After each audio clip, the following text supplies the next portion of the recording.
श्री सरस्वती मैया की जय, श्री कृष्णचंद्र भगवान की जय। आज हम चर्चा करेंगे मंगल कर्ता दंगल भाग 2 पर। मैं श्री भादो माता पंचांग कर्ता ज्योतिषाचार्य पंडित भागीरथ जोशी, नीमच मध्य प्रदेश से।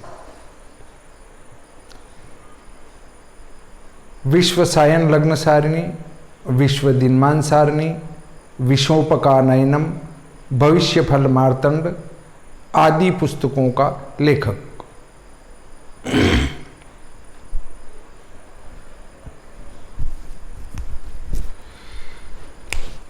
आज हम चर्चा करेंगे मंगल पर। इसके पहले मैं आपको बताना चाहता हूं कि यदि मेरा वीडियो पसंद आए तो लाइक अवश्य करें, पसंद नहीं आए तो डिसलाइक भी करें। शेयर करना चाहें तो वीडियो के नीचे एक तीर का निशान आता है, उस पर क्लिक करेंगे तो शेयर के ऑप्शन खुल जाएंगे। जहां आप शेयर करना चाहें वहां शेयर होगा।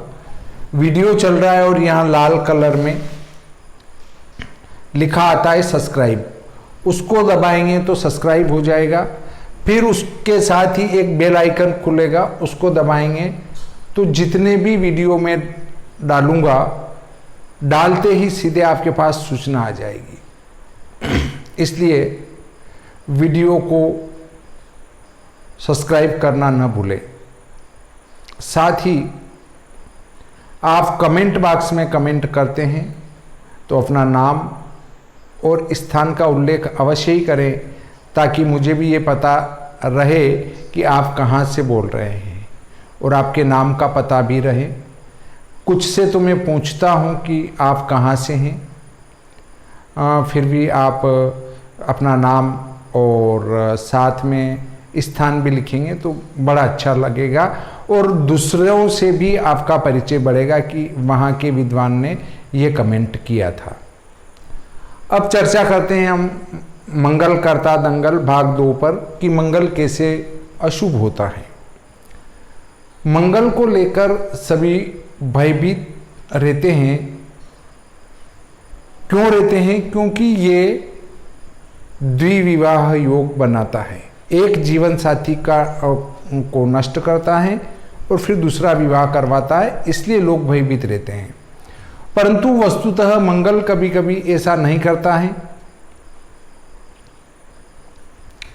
परंतु दूसरे ग्रह द्विविवाह, त्रिविवाह, बहुविवाह योग बना देते हैं, तो उस पर भी विचार करना आवश्यक है। तलाक योग, संबंध विच्छेद योग भी पत्रिका में बनते हैं, तो उन पर भी विचार करना चाहिए। मंगल पर इतना भय क्यों? मंगल पर इतना भय इसलिए कि मंगल आघातात्मक ग्रह है, मतलब चोट पहुंचाने वाला ग्रह है।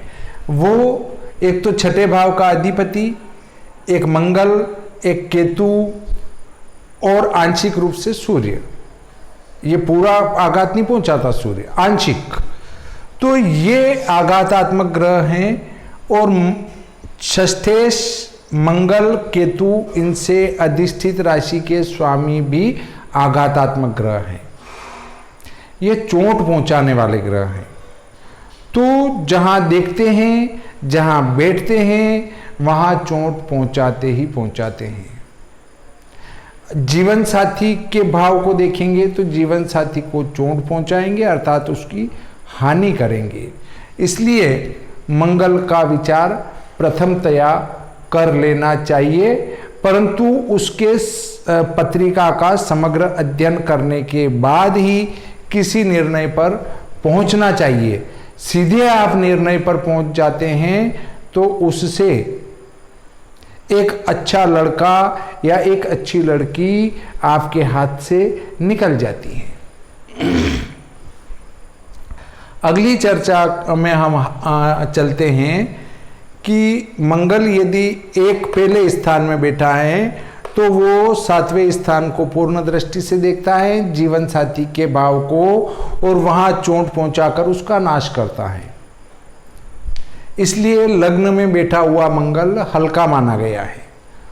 उसके बाद द्वितीय भाव के मंगल को भी कोई एक विद्वान मांगलिक कहते हैं, और उनका ये तर्क है कि द्वितीय भाव चूंकि जीवन साथी का मृत्यु भाव है, अष्टम स्थान है, इससे भी मंगल का विचार कर लेना चाहिए, क्योंकि वो अपमृत्यु को द्योतित करता है।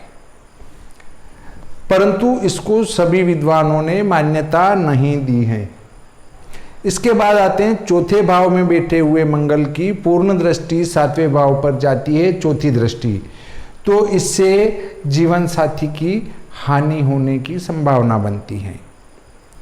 इसके बाद सातवें भाव के मंगल को भी मांगलिक कहते हैं, क्योंकि वो प्रत्यक्ष रूप से दाम्पत्य स्थान में बैठा है और वहां की हानि करता है। आठवें भाव में बैठा हुआ मंगल मांगलिक इसलिए कहलाता है क्योंकि उसकी सप्तम पूर्ण दृष्टि अष्टम भाव पर, अष्टम भाव जो कि यहां से अष्टम है उस पर पड़ती है। इसकी चौथी दृष्टि आय पर पड़ती है। आठवीं दृष्टि आपके भ्रमण भाई बहन पर पड़ती है, और ये जो बैठा है वो स्वयं के अष्टम स्थान में है, व्यक्ति के अष्टम स्थान में है, इससे इसकी हानि भी संभव है, इसकी हानि भी संभव है, इसलिए यहां के मंगल को भी मांगलिक बताया गया है। अब इसमें तर्क शास्त्री या तर्क करने वाले ये भी बताएंगे कि यहां बैठा हुआ मंगल भी तो यहां दृष्टि कर रहा है। तो ये जो बातें हैं ये हमारे ऋषि महर्षियों ने अपने दिव्य दृष्टि से निश्चित की हैं। 18 ज्योतिष के प्रवर्तक हुए हैं, वे ही इन चीजों को बताकर गए हैं। यहां बैठा हुआ मंगल 8वीं दृष्टि से इस भाव को देखेगा और वो इसका नाश करेगा, इसलिए 12वें भाव में बैठा हुआ मंगल भी मांगलिक कहलाता है। अब यदि मांगलिक कुंडली बन रही है और उसके साथ मंगल बैठा है, उसके साथ मंगल के साथ शुभ ग्रह बैठा है या शुभ ग्रह की मंगल पर दृष्टि है, तो उसका परिहार इसी कुंडली में हो जाएगा। शुभ ग्रह की दृष्टि से भी परिहार हो जाएगा। मंगल उच्च का या स्वक्षेत्री है या वर्गोत्तमी है तो भी उसका परिहार हो जाएगा। कल के वीडियो में 2 बातें और नहीं बताई, वो मैं आपको आज बता देता हूं। वो ये है कि यदि मंगल इन स्थानों में बैठा हुआ 4 से अधिक रेखा प्राप्त करे, अष्टक वर्ग में 4 से अधिक रेखा प्राप्त करे तो भी मंगल का परिहार हो जाएगा। ये बात आपको सामान्य मिलान जो जन्म पत्रिका मिलान के शास्त्र में नहीं मिलेगी। क्योंकि अधिकांश व्यक्तियों को अष्टक वर्ग का ज्ञान नहीं है। इसके बाद अगला आता है कि यदि मंगल षड्बल से युक्त हो तो भी उसका परिहार हो जाएगा। यदि मंगल का इष्ट फल अधिक हो तो भी मंगल का परिहार हो जाएगा, क्योंकि इष्ट फल अधिक हैं और कष्ट फल कम है तो वो अच्छा फल अधिक करेगा, और अच्छा फल अधिक करेगा इसका अर्थ है कि वो नुकसान नहीं पहुंचाएगा। इसलिए यदि हमें कभी संबंध करना हो तो इष्ट और कष्ट, ग्रह षड्बल ये निकाल कर भी विचार कर लेना चाहिए। मंगल का विचार मैंने कहा था लग्न कुंडली, चंद्र कुंडली, सूर्य कुंडली और उसके बाद गुरु शुक्र में से एक कुंडली से मंगल का विचार करना चाहिए। इसके बाद चलित चक्र पर भी विचार कर लेना चाहिए। उसके बाद फिर भी मंगल रह रहा हो तो जीवन साथी के कुंडली से विचार करें कि क्या इसका परिहार बन रहा है या जीवन साथी भी मांगलिक है या नहीं है। ये सब कुछ हो जाने पर भी यदि पता चले कि मंगल है ये और परिहार नहीं हो रहा है तो ऐसी स्थिति में हम फिर ऐसा करें। नंबर 1, उज्जैन में अंगारेश्वर जी का पूजन करवाएं। अंगारेश्वर जी का पूजन करवाएं।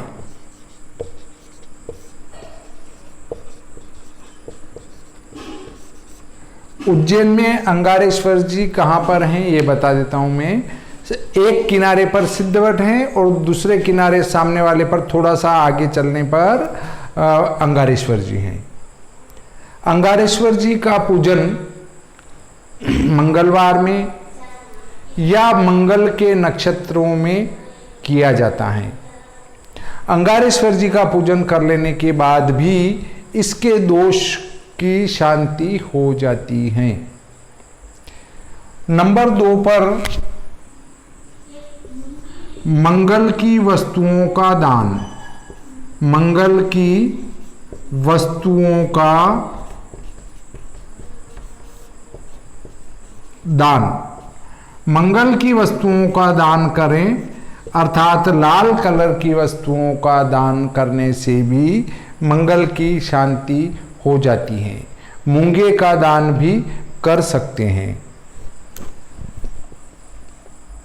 इसके बाद मंगल मंत्र का जप, मंगल मंत्र का जप करवाएं। मंगल मंत्र का जप, मंगल के एकाधिक मंत्र हैं। एक तो बीज मंत्र हैं, ओम अम अंगारकाय नमः। एक मंगल गायत्री हैं।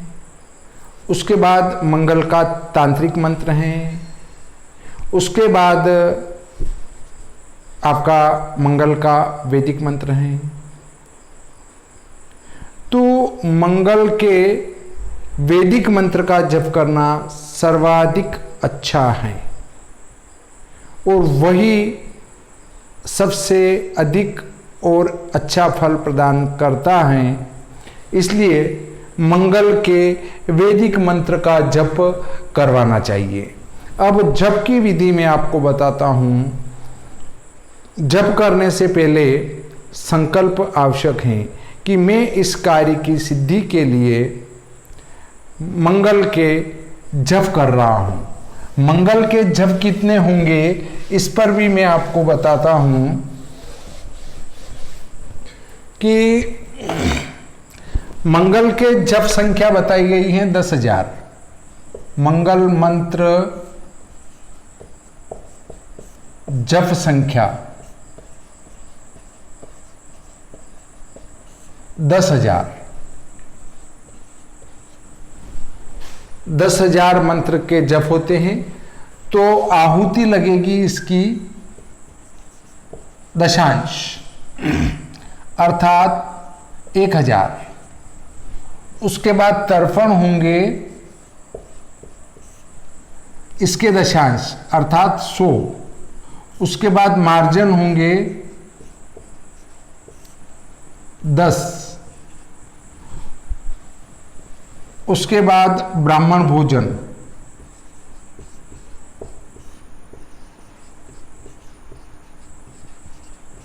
1।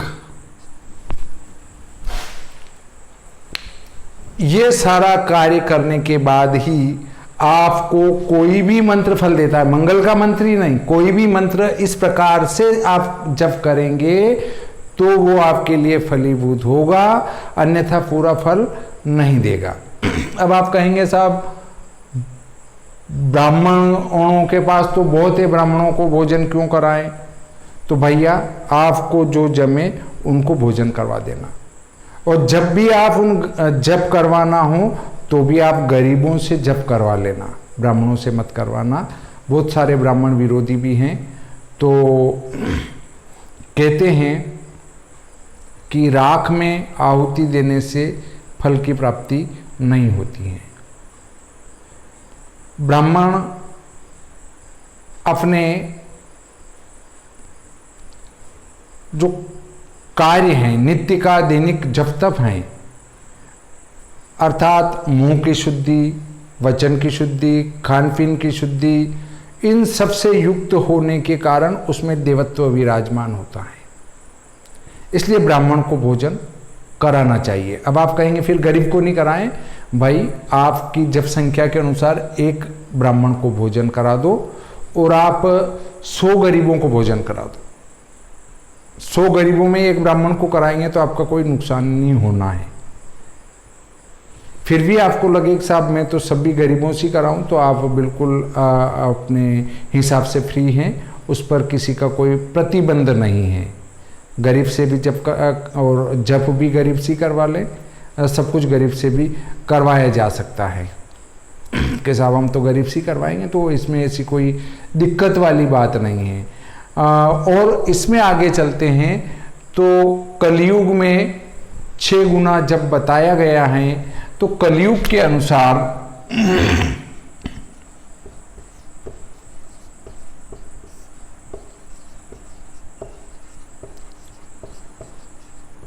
जब 60,000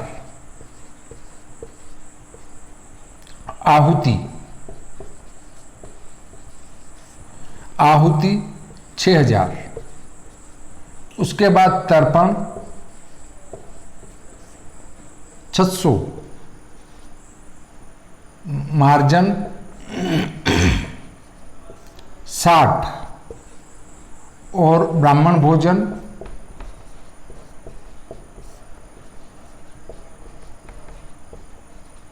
6, कुल मिलाकर ये स्थिति होती है। तो आप ये काम भी कर सकते हैं कि ये सब नहीं करना चाहें तो इनकी संख्या में जप भी कर सकते हैं। 66,666। और ये करना चाहें तो भी 11,111 ये भी कर सकते हैं। और विस्तृत करना चाहें तो ये भी कर सकते हैं। इतना सब कुछ करने के बाद आपको अशुभ फलों की प्राप्ति नहीं होगी, शुभ फल और अच्छे फल की प्राप्ति ही होगी। मांगलिक होने के बाद भी हम ये जप करने के बाद, ये वाला जप करने के बाद 6 गुना कर लेंगे तो फिर ऐसी कोई दिक्कत नहीं आएगी। एक और बात पर चलते हैं कि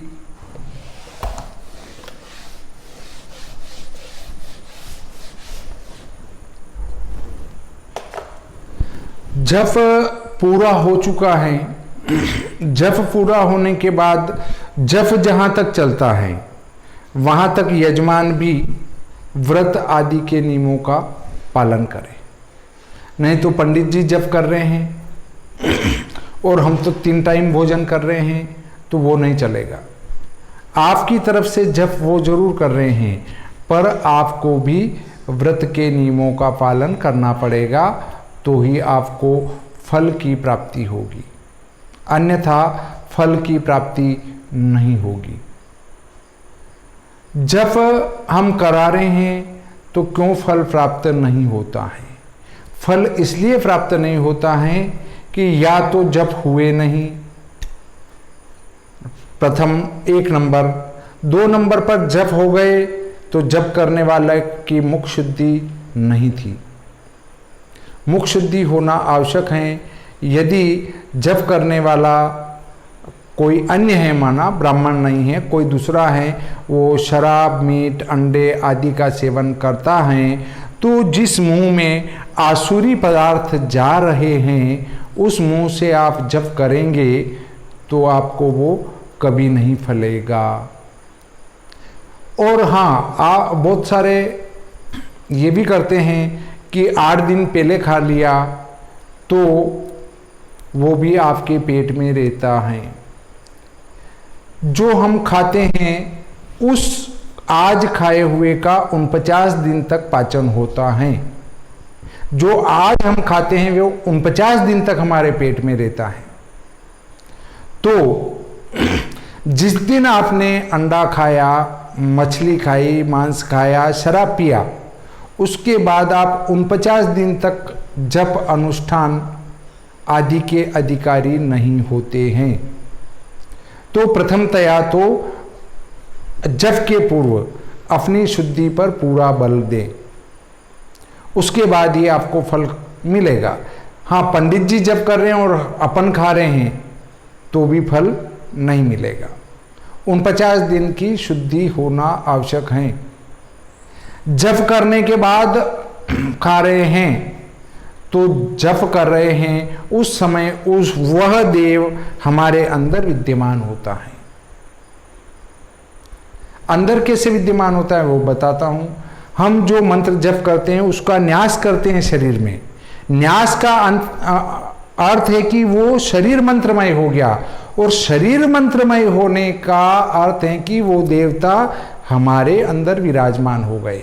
और वो देवता जब हमारे अंदर विराजमान है और हम कोई अंडा, मांस, मछली खा रहे हैं तो वो देवता नाराज होकर आपके शरीर से निकल कर चले जाएंगे और श्राप देकर जाएंगे।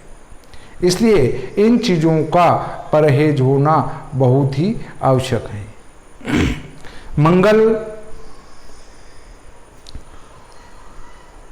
रक्त का कारक है और मंगल का गलत प्रभाव होने से ब्लड का सर्कुलेशन बढ़ता है, कमजोर होने पर घटता है। तब व्यक्ति के अंदर या तो जोश आता है या फिर निराशा आती है। और जब जोश आता है तो जोश ही जोश में जीवन साथी से लड़ाई हो जाती है और तलाक की स्थिति निर्मित हो जाती है। और कमजोर मंगल होने पर जहां वो हमारे अंगों पर प्रभाव डाल रहा है, तब कमजोर मंगल होने पर व्यक्ति का ब्लड की गति धीमी होगी, और धीमी होगी तो वो निराश हो जाएगा। इसलिए ब्लड प्रेशर जिसको कहते हैं, ब्लड प्रेशर का कारक भी मंगल ही होता है। अब देखें आप कि कैसे मंगल प्रभावित कर रहा है, उस पर मैं आपको 1 मिनट में बता देता हूं कि यदि मंगल यहाँ बैठा है और वो यहाँ पीड़ा पहुंचा रहा है सात्विक दृष्टि से, तो इसका यहाँ भी बली है और यहाँ भी बली है, तो इन दोनों का ब्लड प्रेशर बढ़ा देगा और आपस में झगड़ा कराकर संबंध विच्छेद करवा देगा। कहते हैं कि जहर को जहर काटता है। जब यहां इस व्यक्ति के कुंडली में ऐसा योग है तो वैसा ही योग वाला जीवन साथी मिलता है तो वो उसका प्रभाव, इसका प्रभाव वो वाला समाप्त कर देगा।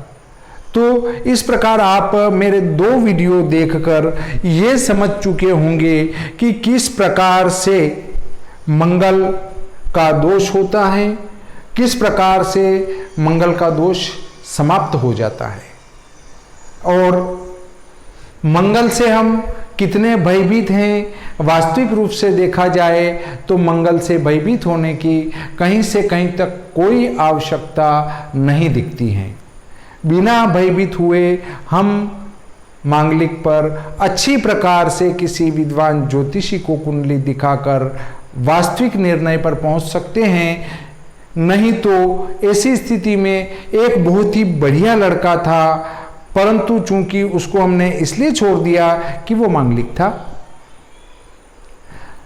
ऐसे मेरे सामने कई प्रकरण आए और मैंने उनको तत्काल निपटा दिया कि आप ये शादी करो, मैं बैठा हूं। एक शादी और शीघ्र होने जा रही है जो मांगलिक हैं, और लड़की के बदले में राहु केतु बैठे हैं तो परिहार बन रहा है, पर वो उस डर से बैठे हुए थे कि ये तो मांगलिक हैं। अरे मैंने कहा भाई साहब ये मांगलिक नहीं है, मंगल का परिहार बन रहा है, आप निडर होके ये शादी करिए, कहीं से कहीं तक कोई तकलीफ नहीं आएगी। ऐसे कई प्रकरणों में मैंने कई व्यक्तियों को एक अपने अंदर जो भय छुपा हुआ था वो निकलवाया और उनकी आंतरिक बल उनको प्राप्त हुआ कि नहीं मुझे ये शादी कर लेना चाहिए और इससे कोई हानि होने वाली नहीं है, और किसी की कोई हानि नहीं हुई। परंतु हाँ, ये बात ध्यान रखें कि मैंने कहा और आप मांगलिक से शादी कर लें तो उस मंगल के बलाबल पर आप पहले विचार कर लें। नहीं तो कि पंडित जी आपने वीडियो में कहा था कि मांगलिक से शादी कर सकते हैं, नहीं, मंगल अरिष्ट भी करता है, परंतु आप किसी व्यवस्थित और विद्वान ज्योतिषी से विचार करवाएं कि ये मंगल और वो बिना मंगल वाले की शादी हो सकती है क्या। अगर वो अच्छे विद्वान कह देते हैं कि नहीं हो सकती तो फिर ना करें। इस प्रकार आज का ये प्रकरण संपूर्ण होता है। श्री सरस्वती मैया की जय, श्री कृष्णचंद्र भगवान की जय।